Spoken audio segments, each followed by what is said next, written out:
6 and 6, where we cover 6 stories from around the world in 6 minutes or less. With that said, start your timer. We begin today in Chile, where they have revised the copper price forecast upwards, reflecting optimistic market conditions. The government remains cautious about potential changes, particularly regarding the Collahuasi mine output performance. As copper remains a critical export for Chile's economy, the country is closely monitoring global demand from electronic vehicles and renewable energy sectors.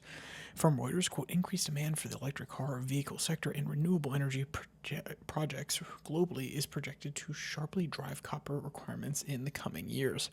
While the current outlook seems optimistic, the government remains cautious, particularly due to the operational challenges in one of its major mining assets, the Collahuasi copper mine, end quote.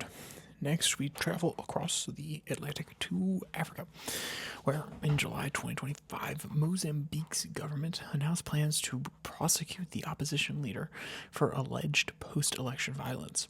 The political tensions have escalated following a controversial election with disputed results, potentially threatening the country's social and economic stability. The government claims the opposition leader incited unrest, while the opposition argues these legal actions are an attempt to suppress dissent. From Reuters, quote, Mozambique's government is steadfast in its approach to holding accountable those whom it deems responsible for inciting violence in the aftermath of the contentious elections. The ruling party insists that legal actions are necessary to ensure stability and reinforce democratic processes. However, the opposition argues that such moves are merely a tactic to silence dissent and undermine the political competition. Back across the Atlantic, Teck Resources, or more accurately, Teck Resources, spelled T-E-C-K, exceeded profit estimates in quarter 2 of 2025, demonstrating strong performance in copper and coal markets. The company's success is attributed to increased production and operational efficiencies, with particular strength driven by electric vehicle sector demand. Despite global economic challenges, Teck Resources shows a positive outlook for the remainder of the year. From Reuters, quote, our focus on enhancing production efficiencies and capitalizing on favorable market trends has allowed us to exceed profit expectations despite facing macroeconomic headwinds. We anticipate sustained demand for our products driven by industrial needs and the accelerated shift towards cleaner energy sources, end quote. Across the Pacific, over in China, during the 10th EU-China summit, President Xi Jinping emphasized the critical need for mutual respect and cooperation despite growing geopolitical and economic tensions. Xi called for the proper management of friction and dialogue between the regions, highlighting the importance of maintaining a constructive relationship while addressing trade disagreements and political differences. The summit underscored the complex dynamics between the EU and China in the current global landscape. From Reuters, quote, economic ties should not be overshadowed by political frictions. President Xi Jinping said, quote, we must work together as a pragmatic partnership that respects our mutual interests and addresses our shared global challenges.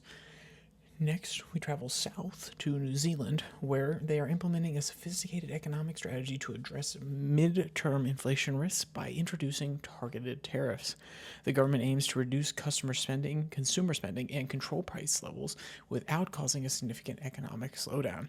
This approach reflects a careful balancing act between managing domestic economic growth and mitigating inflationary pressures. From Reuters, quote, New Zealand's decision to implement tariffs is a significant step in the broader economic strategy aimed at stabilizing the market.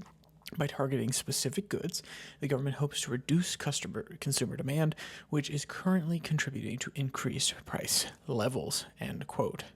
And finally, in Europe, we go to Ukraine, where young Ukrainians are emerging as a powerful political force during wartime, actively protesting and demanding government accountability. Their mobilization focuses on challenging corruption, critiquing military strategies, and seeking systematic reforms. Utilizing social media and drawing from their experience growing up amid conflict, these youth are transforming Ukraine's socio-political landscape by advocating for transparency and meaningful change. From Reuters, quote, in the face of adversity, young people across Ukraine have become increasingly vocal about their expectations for a government that is more transparent and responsive to their needs. As they continue to challenge the status quo, young Ukrainians are shaping the future of their nation with hopes of paving the way for lasting change, end quote.